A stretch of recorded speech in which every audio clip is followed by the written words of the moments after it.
아멘. 서로 인사하시기를 바랍니다. 새해 복 많이 받으시기를 바랍니다.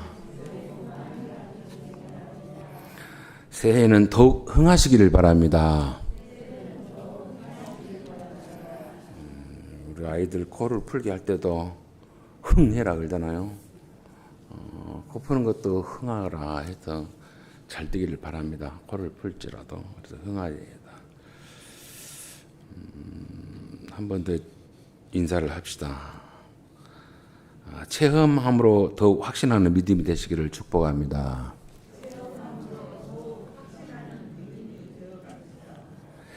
확신한 믿음이 되시기를 축복합니다. 그랬어요. 체험이 가장 큰 자산입니다. 이론은 지식을 정보를 제공받을 뿐 경험하지 못하면 체험하지 못하면 자기 실력이 못 됩니다. 자기 것이 못 됩니다. 반드시 반복적인 훈련 혹은 체험이 있어야만이 진정한 자기의 실력으로 자기 몸에 자기 어떤 인격 속에 또 마음 속에 녹아 있는 것이고 위기 때마다 혹은 문제가 발생할 때마다 그것이 자양분이 되어서 근거가 되어서 답을 찾고 해결해가는 그런 좋은 그 지식이죠. 자산이죠. 체험이 없이 경험이 없이 아는 것으로 어떤 문제를 해결하려면 풀지 못합니다. 해결하지 못합니다. 왜냐하면 인간은 육신을 입고 있을 동안 경험하지 아니하고는 친히 체득하지 아니하고는 답을 찾기가 해결하기가 아주 힘든 그런 존재라는 것을 아시죠. 왜냐하면 육체를 입기 때문에 약하고 또 약한 육체 때문에 아는 지식으로만 어떤 정보로만 어떤 문제들을 체험 없이 해결할 수 없다는 사실이 제 자신이 그렇게 많이 경험을 합니다.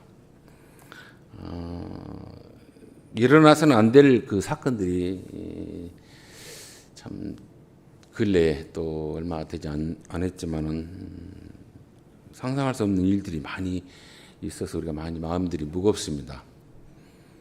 제 기억에는 저와 직접적인 관계는 없었지만은 그래도 충격을 먹었던 기억 중에 94년도, 95년도인가, 4년도, 5년도인가 그 성수대교가 무너진 것이 기억이 나고요. 제 결혼해서 얼마 되지 않았을 텐데 갑자기 다리가 꺼져서 그렇게 많은 인명이 그렇게 피해를 입었고 또 1999년도에 제 애성이가 2살 때인가 됐는데 그때 기억이 나는데 시랜드 유치원생들 19명, 선생님들 5분 이렇게 24명이 그 시랜드 어린이 동산에서 어떻게 정말 비참하게 그 어머니들, 그 학부모들 울부짖는 것이 지금도 이렇게 제 뇌리에 비록 영상을 통해서 TV를 통해서 봤지만 그렇게 뇌리에 있고요. 또 오늘 그 조동님 원사님도 계시는데 2014년 4월 16일 날 남평으로 교회에 그 쑥을 뜯으러 갔었어요. 그날 수요일입니다. 그날 또 세월호에 그 배가 침몰하는 사태가 벌어져서 참사가 벌어져서 304명이라는 그 정말 쨍대 같은 제가 또 왜 그 기억이 아련하냐면 애성이가 같은 또래였거든요. 그때 이때니까 그래서 더욱 더 기억이 납니다.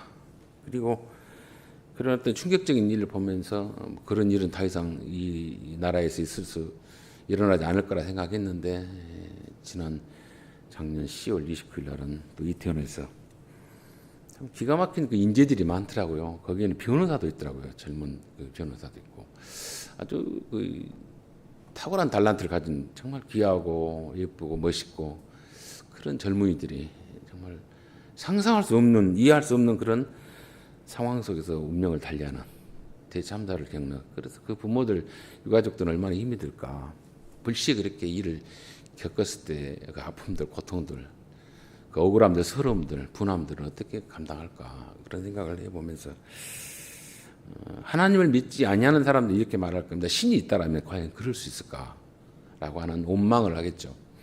신이 없으니까 아마 그런 일이 벌어질 거다. 그런데 그들은 뭐 신을 믿고 어떤 초월적인 존재가 있고 그걸 떠나서 분명한 것은 하나님께서 그렇게 하신 거라 말하면 안 됩니다. 인간의 무책임입니다. 인간의 어리석음이고 인간의 나태함이 또 그런 참사를 만들었다는 것이지, 결코 신은 그렇게, 하나님은 그걸 허락하려고 하지 않습니다. 뭔가가 이유는 있겠지만 우리가 알 수 없는 이유는 있겠죠. 그런데 문제는 그런 그 아픔을 겪었던 분들이 있기란, 또 위로받기란 너무 힘이 듭니다. 평생 자신들이 코끝에 호흡이 하나님을 거둘 때까지 세상을 원망하고 또 어떤 신에 대한 어떤 초월적인 존재에 대한 원망, 아쉬움, 그리고 분함을 갖고 삭히다가 어떤 분들은 그걸 이기기 위해서 또 다른 그 멘탈의 그 변화를 갖죠. 아마 투사로 바뀌는 사람이 있는가 하면은 어떤 사람들 그걸로 좌절해서 생을 끊어버리는 분도 많이 있어요. 둘 중 하나로 갈라집니다. 너무 그런 아픔들, 그런 소식들 들으려면 저도 막 몸이 짜릿거리고 아프고 고통스럽습니다. 그런데 이런 불시간에 일어난 일, 사고 또 사건으로 오는 참사라면 그것이 반복되어지는 일이 있을 때만 다시 트라우마로 생각이 되면서 고통스럽고 힘들죠. 그럼에도 불구하고 세월이 지나면 또 불가항력적이었다, 어쩔 수 없었다, 운명적이었다라고 한다면 잊어지려고 하는 노력을 하다가 또 세월이 지나집니다. 그런데 오늘 본문은 의도적입니다. 미리 고지했습니다. 그와 못지않는 엄청난 똑같은 더 나은 것이 아니라 더 잔인한 명령입니다. 아들을 하나님께서 아브라함에게 태워서, 아주 그 전문용어로 말하면 전라도 말로 꼬실라라 하겠습니다. 아주 잔인하게 때 아들을 죽여서 태워 바치라는 그 이해할 수 없는 그 명령을 아브라함이 하나님으로부터 받았습니다. 갑자기 사고 나가서 뭐 죽은 것도 아니고 미리 고지를 했다는 사실이에요.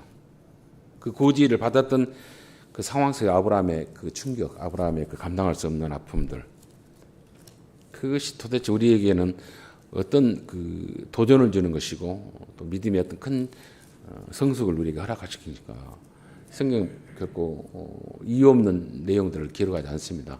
뭔가가 큰 의미를 주고 그 사건을 통해서, 그 반응을 통해서, 행동까지를 통해서 우리에게 더 큰 믿음의 사람으로, 더 큰 하나님 신뢰하는 길로 초대하기 하기 위한 방법이 또 목적이 있다는 것을 우리가 알고, 그런 어떤 충격적인 하나님으로부터 아들을 바치라고 하는, 이삭을 바치라고 하는, 내 사랑하는 독자 이삭을 바치라고 하는, 번제로 바치라고 하는 그런 고지된 하나님의 명령 앞에 아브라함은 침묵을 하고 있다는 것이 저에게는 또 다른 또 침묵이고 또 다른 충격이고 또 다른 그런 놀라움입니다.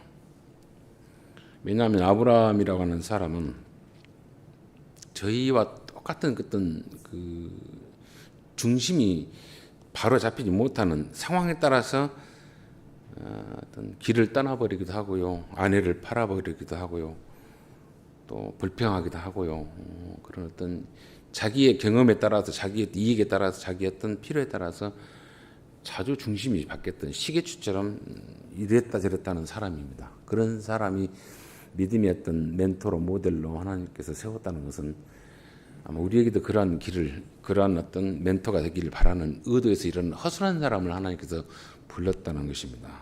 많은 사람들은 결과론적으로 아브라함은 믿음의 조상이고 범접할 수 없는 하나님의 뜻을 받드는 사람이라 이렇게 추앙을 하고 그를 옥립해 가는데 그런 내용이 아니라는 것이죠. 하나님께서는 처절하게 우리와, 어쩌면 우리보다 더 못하는 아브라함을 다듬어 가시고 경험하게 하시고 알게 하시고, 그래서 믿음이란 건 뭔가 하나님 앞에 그 한 존재로서의 그 자세는 어떤 것이 진정한 복인가 하는 것을 우리에게 복으로, 우리에게 우리의 실력으로, 우리의 믿음의 내용으로 주시려고 하는 모델로서 오는 아브라함 우리에게 말씀하고 있고 반응하고 있고 또 자신의 그 모습들을 고백하고 있다는 것이죠. 여러분 본문 너무나도 잘 알죠. 교회의 아브라함에 대해서 이야기를 많이 들었던 분들은 이 본문 모르는 건 아닐 것입니다. 아브라함이 아침에 일찍 일어나, 어떤 명령을 받고 아침 일찍 일어났냐. 저는 아침 일찍 일어났다는 이 말을 많은 설교자들의 말씀을 들을 때, 신학교 때 순종을 하려면 즉각해라 이렇게 들었습니다. 즉각 순종이 아닙니다. 날을 셌습니다. 날을. 자식을 번제로 바쳐야 할 그 하나님의 명령을 받고 자기 손으로 죽여서 태워야 할 그 명령을 받고 누가 그걸 편히 잠을 자고 또 개운한 마음으로 일어나서 일찍 일어나서 가자 너를 내가 번제해 드리겠다 이렇게 생각하는 사람은 없습니다. 아침 일찍 일어났단 말은 뜬 눈으로 새웠다는 말입니다. 잠을 못 잤습니다. 혼자만의 깊은 침묵 속에서 그동안에 하나님이 나와 함께 하셨던 그런 시절과 나들처럼의 사건들, 사연들, 또 불순종했고 부족했고 그러면서도 불구하고 이끌어왔던 그 모든 하나님에 대한 그 존재, 그 자기의 어떤 실책, 그러면서 어떻게 인도하셨는가 그걸 쭉 관찰하면서 뭐라고 말을 못하고 밤을 새웠어요. 그리고 뜬 눈으로 세우다가 일찍이 일어날 수밖에 없는 쪽으로 그의 행동은 또 그의 하나님의 명령에 대한 반응은 나타나고 있다는 것이죠. 근데 뭐 밤새 고민을 했다, 밤새 뭐 원망을 했다, 뭐 이런 내용들이 본문은 전혀 없습니다. 없던 이유가 뭘까? 기록하지 않냐는 이유가 뭘까? 왜 아브라함은 하나님 앞에 어떤 명령을 받았을 때 어떤 내용을 들었을 때 침묵하는 사람이 아니었습니다. 소돔이라고 하는 그 고모라 성을 하나님께서 멸망시키겠다, 심판하겠다 할 때 아브라함은 하나님에게 입을 열었습니다. 어떻게 자비로우신 하나님께서 소돔과 고모라 성을 멸망시킬 수 있습니까? 라고 하면서 우리로 말하면 딜을 했어요. 건의를 했습니다. 그럴 수 없습니다. 라고 할 때 하나님께서 그 아브라함의 그 부탁 혹은 간청, 기도라고 말할 수 있죠. 그 딜에 대해서 반응을 하죠. 의인 그러면 10명이 있게 되면은 내가 심판한 것을 미루겠다, 안 하겠다라고 답을 줍니다. 그 정도로 아브라함도 어떤 의논에 대해서 하나님 앞에 따지긴 따졌던 하나님의 거룩함과 자비로움에 자기의 의사 개진을 했던 사람이기도 합니다. 그런데 결국 의인 10명이 없어서 고모라 땅, 소돔 땅은 멸망을 당하죠. 그리고 또 아브라함이 하나님 앞에 자식 문제로 인해서 마음의 근심을 쌓았던 적이 있습니다. 언제냐면 자기 육신의 실력으로 낳았던 진정한 또 하나님께서 자녀를 아들을 준다, 후계자를 준다 했는데 주지 아니하니까 자기 실력으로 낳았던 하갈의 몸에서 태어났지만은 실력으로 낳았던 이스마엘 때문에 마음의 근심을 깊이 합니다. 어떤 내용이냐면 이스마엘이 자기 어떤 바운다리 삶의 틀 안에서 쫓겨날 때 추방당할 때 그때 이스마엘로 인해서 마음이 심히 무겁다 그랬어요. 엄청난 근심을 했습니다. 그런데 오늘 본문에 그 이스마엘과는 비교할 수 없는 엄청난 사랑하는 내 독자입니다. 그러니까 뭐 이스마엘은 쫓겨나가서 독자가 된 것이 아니에요.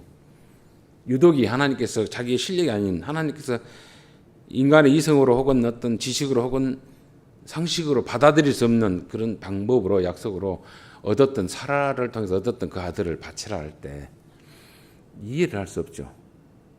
또 어떻게 보면 수용할 수 없죠. 원망하지 아니할 수가 없죠. 그런데 침묵을 하고 있다 그럽니다. 근심하지 않아요. 염려하지 않아요. 무슨 말이 없어요. 뭐라 말을 하지 않습니다. 그냥 일찍 일어났다 그래요. 그 정도로 아브라함이 그 원망해야 되고 분노해야 되고 이럴 수 없다라고 따질 수 있는 마치 기도의 내용처럼 소돔의 성 고모라 성을 멸망할 때 하나님 자비로우신 분이 어떻게 그럴 수 있습니까라고 따질 수 있는 그런 의사개진을 못했어요. 또 이스마엘로 인해서 마음의 근심이 있었고 아팠다고 하는 그 마음의 근심과 아픔에 대해서는 전혀 기록하지 않습니다. 거기에 비교할 수 없는 엄청난 그런 사랑하는 자기의 전부인데 자기 생명보다 더 바꿀 수 없는 존재인데 그를 태워 번제로 바치라는 하나님 명령 앞에 침묵으로 일관하는 이 아브라함의 모습은 뭘 말하는 것입니까? 그 답은 우리 자신에게 하나님께서 찾고자 하는 것입니다. 너도 아브라함의 같은 그런 이해할 수 없는 가장 너 전부라고 하는 것, 네가 가장 아끼는 것을 내게 바치고 번제로 드려야 할 때 네 스스로는 어떤 마음으로 어떤 원망이랄지 어떤 침묵이랄지 어떤 반응을 너는 할 것이라고 하는 질문을 우리에게 주시기 위해서 성경은 아브라함에 대해서 전혀 말하지 않고 있다고 저는 생각을 하고 있어요. 여호와께서 이르시되 내 아들 내 사랑하는 독자 그래요. 아브라함에게 있어서는 아들이 하나가 아니라 둘입니다. 정확히 말하면 아들이 둘이에요. 하갈에게서 난 아들, 자기 육신의 실력으로 난 아들, 그걸로 인해서 하나님과 13년을 멀리 떨어져 있었고 하나님 믿고 살았습니다. 그 정도로 애착을 가졌고 기호했고 의지했던 아들이었어요. 근데 그 아들이 추방당해요. 누구로 인해서? 새로 약속의 실현으로 해서 생겨난 이삭을 통해서 그 일로 인해서 분리됩니다. 근데 그런 분리되는 아들, 비록 나갔지만 쫓겨났지만 그것도 내 아들이고 또 지금 내가 키우고 있는 하나님께서 약속을 줬던 이삭도 내 아들이에요. 그래서 아들은 둘이에요. 그런데 하나님이 분명히 디테일하게 말합니다. 내 사랑하는 독자라 그래요. 쫓겨난 아들은 아들이 아니에요. 내 새끼입니다. 내 아들입니다. 욥기에도 보면은 욥이라고 하는 사람이 생떼 같은 자식 10명이 날벼락으로 난리로 죽어나가요. 없어져 버려. 집안이 풍지박산됩니다. 욥기에 보면은 이런 그 욥의 고백이 있어요. 3장에 보면은 내가 잉태되지 않았으면 이 비참함을 이 고통을 경험하지 않을 것인데라고 하는 자기 잉태됨을 하나님을 차마 원망하지는 못하고 자기의 잉태됨을 자기가 탄생됨을 태어남을 원망했던 생일을 원망했던 고백이 나옵니다. 내가 생기지 않았더라면 이런 고통 이런 아픔을 경험하지 않았을 건데 라고 하는 한탄을 해요. 근데 아브라함은 그런 한탄도 안 해요. 그보다 더 뭐 부족하지는 않죠. 그러나 엄청난 하나님 앞에 욥의 자녀들은 날벼락을 맞았지만 아브라함은 오늘 자기가 진행시켜야 돼요. 집행해야 돼요. 이 기가 막힌 일이죠. 두렵죠. 그런데 뭔 말을 하지 않아요. 원망하지 않고 내가 왜 태어났을까? 하나님 약속 실현시키지 않았으면 이런 말도 안 합니다. 그게 지금 아브라함이 이렇게 주고자 하는 그 의미, 그 침묵의 의도가 뭘까? 그건 우리가 직접 경험해 보라 이거죠. 네가 경험해 봐라 이거죠. 네가 그 마음을 네가 그렇게 체험해 보고 네가 그렇게 아파해 보고 네가 경험할 때 어떤 그 아브라함의 믿음의 수준의 그 점수에 네가 도달할 것인가 한번 확인해 보라는 것이죠. 아브라함이 아침 일찍 일어났다는 것은 나를 세웠다는 것이고 또 보면은 이삭도 그 사실을 모르고 사라도 그 사실을 모릅니다. 홀로 온전히 아내도 모르지 아들도 모릅니다. 홀로 온전히 고민했습니다. 가슴 안에 했어요. 스스로 물었습니다. 그리고 스스로 답을 찾고 일찍 일어날 수밖에 없는 나를 셌다 이거죠. 뜬 눈으로 나를 세고 일어나 나귀의 안장을 지었다 그랬습니다. 아무 생각 없이 읽었습니다. 저는 나귀의 안장을 지었습니다. 그리고 두 종과 그의 아들 이삭을 데리고 번제에 쓸 나무를 쪄겨 가지고 떠나 하나님이 자기에게 일러주신 곳으로 가더니 그래요. 뭐 절차대로 간 것 같아요. 근데 절차가 완전히 뒤집어졌습니다. 성경을 보면은 나귀의 안장을 지고 하니까 예수님의 그 나귀 타고 들어간 것을 이야기를 하는 그런 그 설교가들이 있고 뭐 조직신학, 성경신학자들이 말하는데 전혀 관계치 않습니다. 나귀의 안장을 지었다마는 사람이 탈 수 있게 안장을 지어놨습니다. 사람이 탈 수 있게. 근데 이 나귀에 누가 이삭은 타지 않았어요. 그리고 그 안장이 지어진 그 나귀 위에 짐을 실지도 않았어요. 무슨 의도일까? 그리고 나귀를 준비하고 안장을 채우고 나귀를 먼저 준비했다는 말의 의도가 뭘까? 의미가 뭘까? 상상의 나를 좀 폈으면 좋겠어요. 혹시 가는 길에 이삭이 눈치채서 늙은 아버지를 뒤로 제치고 혹은 밀을 치고 이 나귀 타고 도망가기를 바랬을 기대도 하지 않았을까 하는 생각이 듭니다. 자기 스스로 도망가란 말을 못하니까 하나님 두려워서. 그런데 아들이 그 나귀 타고 도망가기를 피하기를 바라는 그 심정으로 준비하지 않았을까 라고 하는 상상을 해봅니다. 그게 아브라함이 밤새 고민했던 하나님이 누구인가 알면서도 그 아들이 연약해서 그 아들이 눈치채서 그 나귀를 타고 안장이 젖은 나귀를 타고 어디로 도망가고 피해버렸으면 더 나을 것 같다. 그리고 나서 그에 대한 답은 그에 대한 책임은 네가 묻겠다 라고 하는 그런 심정이 아니었을까라는 생각이 들어요. 그리고 아브라함에게는 당시 전쟁을 수행할 만한 어마어마한 종들이 많습니다. 신학자들은 1000명이 넘다 그래요. 그리고 전투를 수행한 사람이 318명이라 그렇게 성경은 기록하고 있죠. 근데 2명의 종들을 대동하고 어떤 이 일에 대한 증인으로서도 쓸 수 있지만 2명의 종들을 대동하고 그 아들 이삭을 데리고 번제에 쓸 나무를 쪼개고 있었다 그래요. 저희가 지금 우리나라도 마찬가지입니다. 사람이 이렇게 세상을 떠나면 지금 풍도 들고 옛날에도 그래요. 장지를 정하고 매장을 할 것인가 화장을 할 것인가 방법론을 택합니다. 인도나 불교도 마찬가지입니다. 사람이 호흡을 거두면 다른 것부터 걱정 안 해요. 뗄감이 아니라 뗄 것, 그 시신을 태울 것을 먼저 준비합니다. 그게 부의 상징이기도 하고, 스님들이 이 열반에 들어가게 되면, 돌아가시게 되면 또 뗄감부터, 참나무 뗄감부터 준비합니다. 근데 여기에서는 지금 마지막에 뗄감을 종들과 아들과 같이 쪼갰다 그래요. 이런 내용들이, 이런 일련의 행동들이 뭘 의미하냐? 횡설수설 우왕좌왕하는 아브라함의 그 심정이에요. 지금 이 나귀를 안장치해놓고 준비해놓고 두 종들과 나무를 쪼개고, 말을 못해. 왜 쪼개는지, 왜 뭐하러 이걸 지금 쪼개고 준비하는지 아브라함 혼자만 알고 있어요. 엄청난 그 주저주저 우왕좌왕 횡설수설하는 그런 모습들이 이 단어의 배열 속에서 소모했다는 것이죠. 갈등입니다. 신앙은 갈등하면서 하나님을 알아가는 거예요. 아브라함이 단숨에 어떤 믿음의 조상으로서 그가 이렇게 추앙받고 우리 우뚝 서는 게 아니에요. 우리처럼 똑같이 괴로워하고, 우리처럼 똑같이 아파하고 주저앉고 무너지는 상황 속에서 하나님을 경험했던 결과가 하나님 쪽으로 조금씩 기울여지는, 그러면서도 혹시라도 내 삶 속에서 어떤 틈이 있어서 그 일이 좀 안 겪어졌으면, 이런 일이 안 진행됐으면 좋겠다는 그 마음에 미련들이 남아있는 모습들이 오늘 본문에 그려져 있습니다. 마침내 두 종과 아들을 데리고 나무를 쪼갭니다. 먼저 준비할 것은 번제에 대한 그 뗄감부터, 그 뗄감이라고 받아도 그 제목부터 준비한 것이 자세죠. 왜? 온전히 순종했다면, 일찍 일어났으면. 그런데 나귀 안장을 치우고 두 종들과 함께 자기 아들과 그 뗄감을 준비하는 이 모습, 이 침묵 속에서 이 일의 절차들, 이 과정들을 보면서 얼마나 괴롭고 얼마나 힘들까라고 하는 아브라함의 심정이죠. 그런 어떤 고통과 가슴 아픔과 우왕좌왕과 갈등을 겪으면서 하나님을 알아가는 그 사람이 아브라함이었어요. 불교에서도 말씀합니다.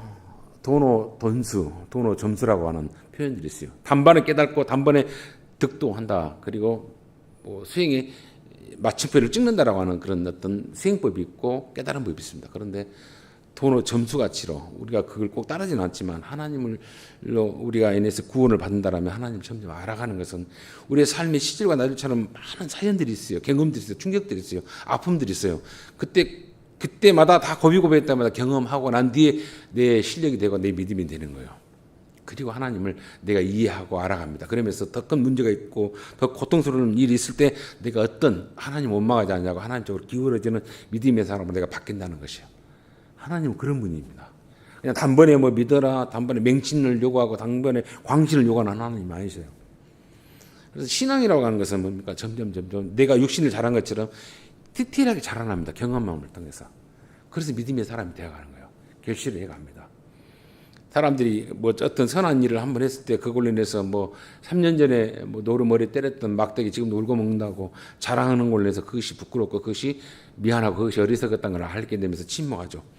그래서 진짜 믿음이 있고 실력 있는 사람은 말을 하지 않습니다. 행동으로 조금씩 하나님 편으로 선언적으로 자기를 도구화 만들어요. 이렇게 해야 한다라고 답은 정해지만 하지 못하는 사람들, 연습하지 못하고 체험하지 못하는 사람들은 떠버리기는 하는데 행동은 하지 못한다는 것이죠. 선언이 먼저 가고 그대로 책임 못 지는 것. 하나님 우리에게 요구를 합니다. 어떤 요구하냐?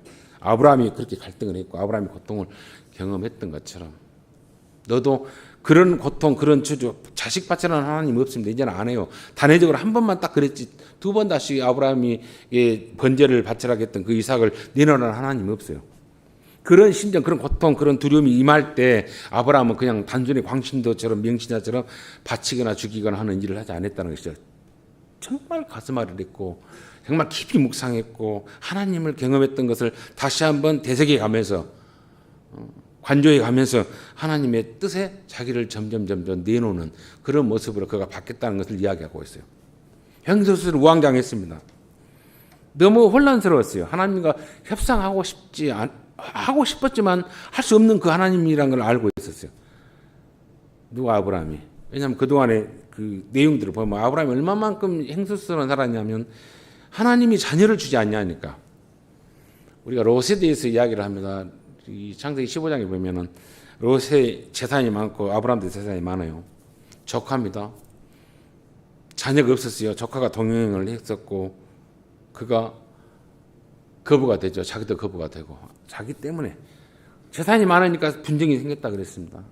그랬을 때 그 분쟁을 해결하기 위해서 어떤 선택을 하라 했냐면 자기가 먼저 선택하지 않고 조카인 롯에게 네가 원하는 대로 향해서 네가 결정해라 그랬죠. 그 말은 뭐냐면 아브라함이 큰 믿음의 사람이었고 하나님 알아서 이런 개념이 아니에요. 우리가 그렇게 알면 좀 너무 뭐랄까 이기적인 표현입니다.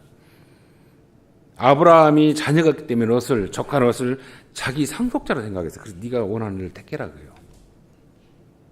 네가 원하는 대로 택해라. 네가 보기에 근데 그 상속자로서의 생각했던 자가 약속 땅을 보지 않냐고 소돔과 고모라 땅을 택한 걸 보고 아브라함은 그에 대한 마음을 접어요.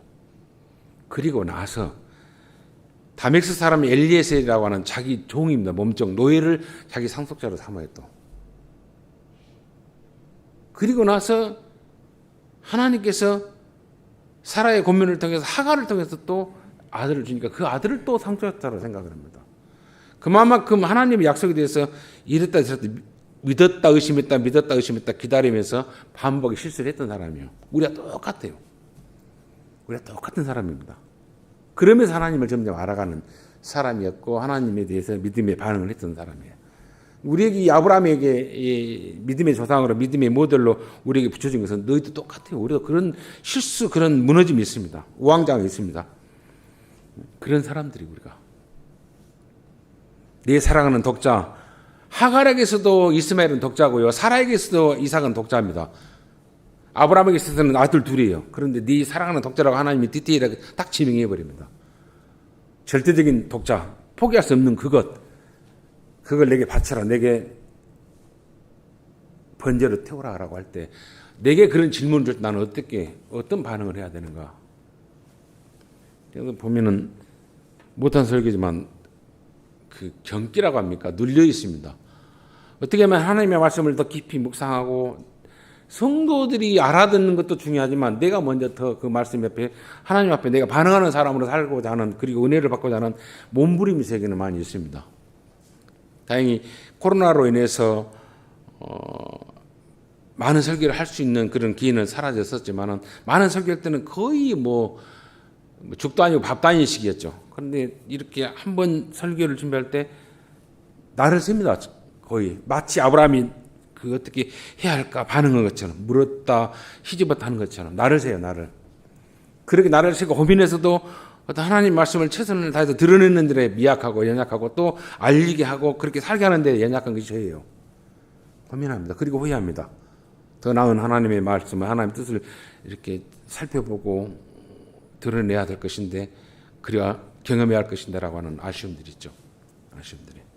그러니까 정말 이런 아픔들, 이런 어떤 고통스러움들. 그래서 오늘 이 내용을 통해서 하나님께서 아브라함이 하나님의 뜻에 자기를 순종시키고 진행하면서 어떤 칭찬을 받았냐면 마침내 그 이삭의 목을 치고 번제를 드려야 할 때 묶어서 드려야 할 때 하늘로부터 어떤 그 하나님으로부터 아브라함의 그 칭찬이 있었냐면 이렇게 표현합니다. 12절에 보면 사자가 이르되 이 아이에게 내 손을 대지 말라. 하나님의 사자가 아브라함에게 육화된 음성으로 말한 이 아이에게 내 손을 대지 말라. 그에게는 아무 일도 하지 말라.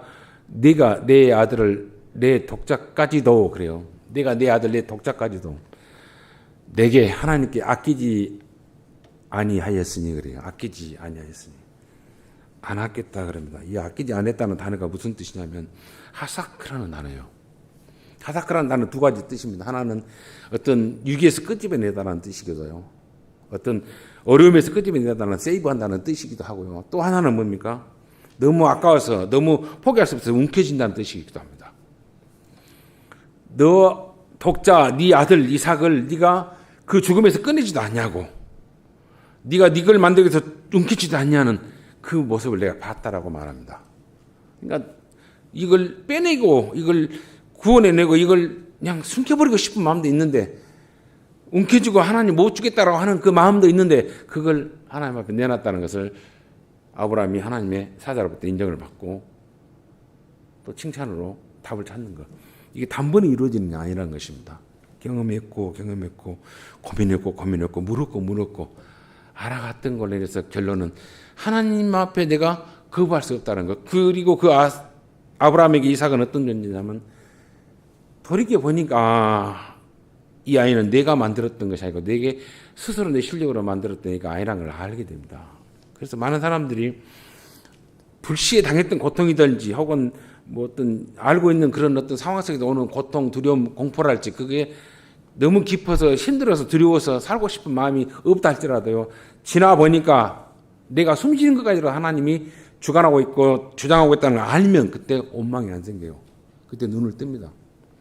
그때 비로소 체험했던 사람들이 그때 경험했던 사람들이 믿음의 반응을 하게 됩니다. 그걸 하나님 우리에게 요구하셔요. 아브라함은 어떻게 끝낸 거죠? 아브라함은 똑같은 너의 성경이 똑같았고 고민했고 가슴 아팠던 그럼에도 불구하고 하나님 앞에서 많은 실수했었고 자기 생각대로 진행했던 인생이 있는데 하나님의 뜻에 조금씩 더 가까이 갔던 그 믿음의 진보를 그 믿음의 점진성을 네가 경험하기를 원한다 이겁니다.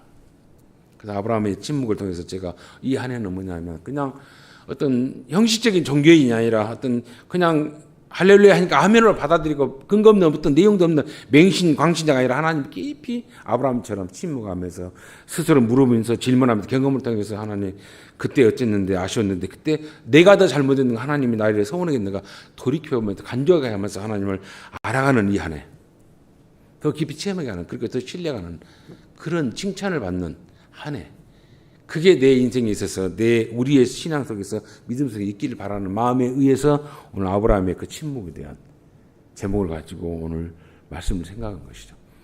설 명절입니다. 이 한 해 정말 경험하지 않냐고는 그냥 이론으로 알고 있을 때 내가 어떤 일을 경험했을 때 어떤 문제를 두려움 공포를 경험했을 때 하나님 원망합니다.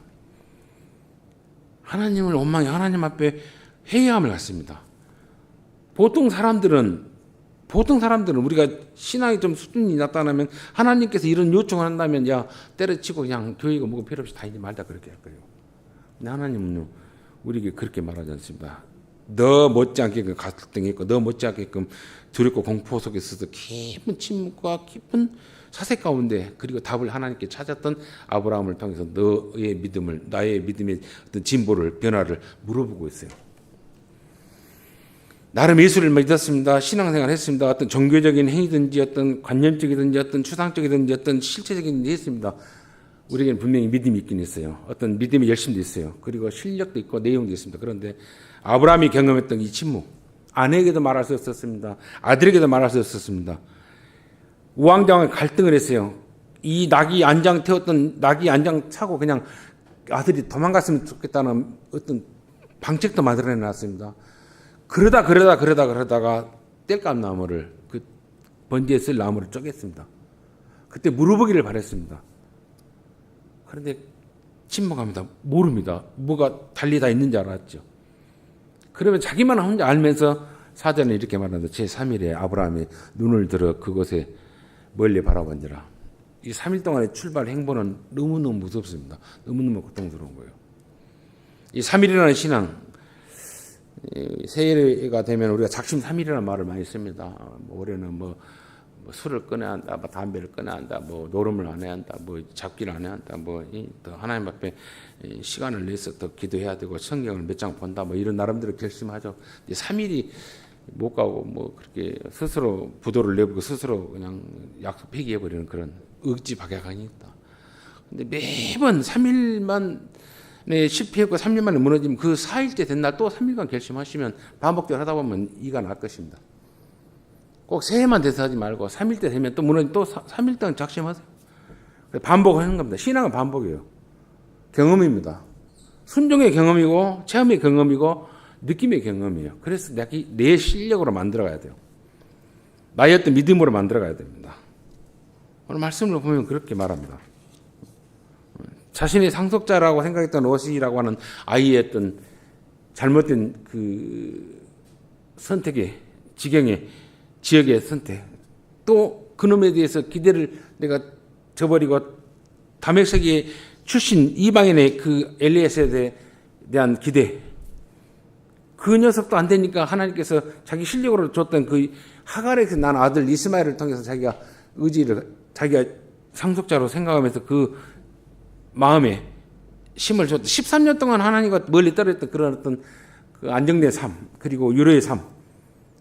근데 그들이 다 상속자가 아니라는 걸 알고 비로소 진짜 상속자라는 그 아이를 데리고 번제로 그를 버려야 한다는 그 이해할 수 없는 그 고통의 진보, 고통의 어떤 과정들을 어떻게 그가 단번에 이렇게 결정할 수 있냐 이거죠. 기나긴 밤을 뜬 눈을 세우고 아내에게도 의논을 못하고 아내에게 의논했으면 난리가 나죠. 사라가 어땠다라고 뭐 반응했다라고 하는 이래서는 안 된다라고 하는 나를 죽이고 하라는 무슨 내용이 있어 전혀 성경에 말하지 않습니다. 침묵하고 있어요. 알리지 않았다는 거예요. 혼자 오롯이 하나님에 대해서 물었다는 겁니다. 그러니까 누구에게 의논하는 거 좋죠. 근데 깊이 물어야 하는 것. 깊이 하나님 앞에 자기 그동안의 삶의 흔적들, 신앙의 흔적을 통해서 자기에게 질문하고 답을 찾는 것. 어느 쪽으로 답을 찾냐면 내 쪽으로 찾았을 때마다 내가 얼마만큼 하나님 앞에 불경했고 얼마나 하나님 앞에 실수했고 연약했는가를 확인하고 그것을 내가 반복했다면 아브라함처럼 더 이상 반복하지 않냐고 하나님 편으로 제가 쓰는 단어 중에 하나가 있습니다. 49대 51. 하나님은 51로 하고 내가 49로 가는 길로 선택하면 내가 점점 믿음이 진짜 실력 있는 믿음이 내 인격이 하나님화 되어갑니다. 예수화 되어갑니다.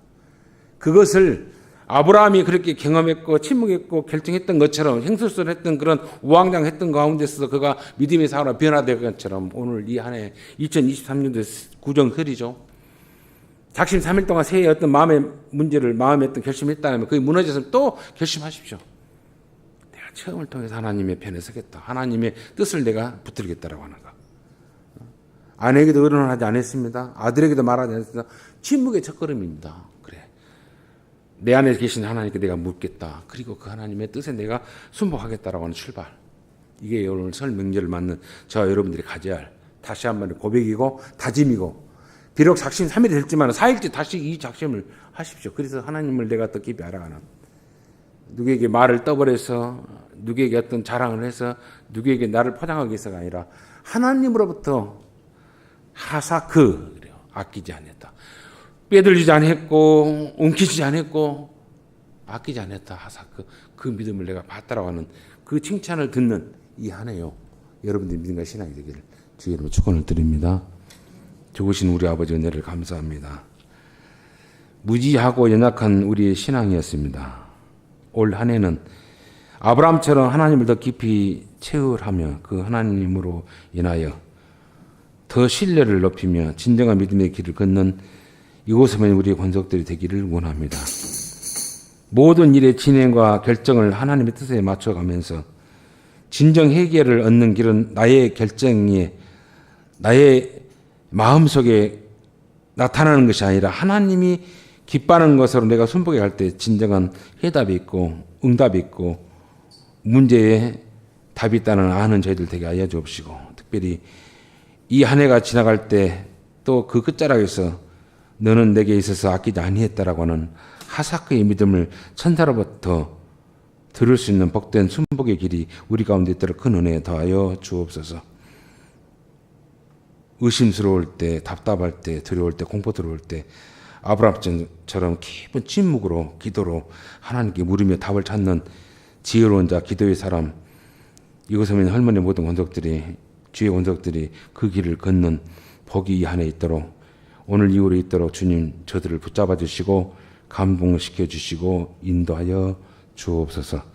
주께서 저들을 통해 크신 영광 나타내 주시고 하나님의 사람이라 믿음의 사람이라는 칭찬을 듣는 자로 변화시켜 주시기를 소원하고 예수님 이름으로 기도하옵나이다. 아멘.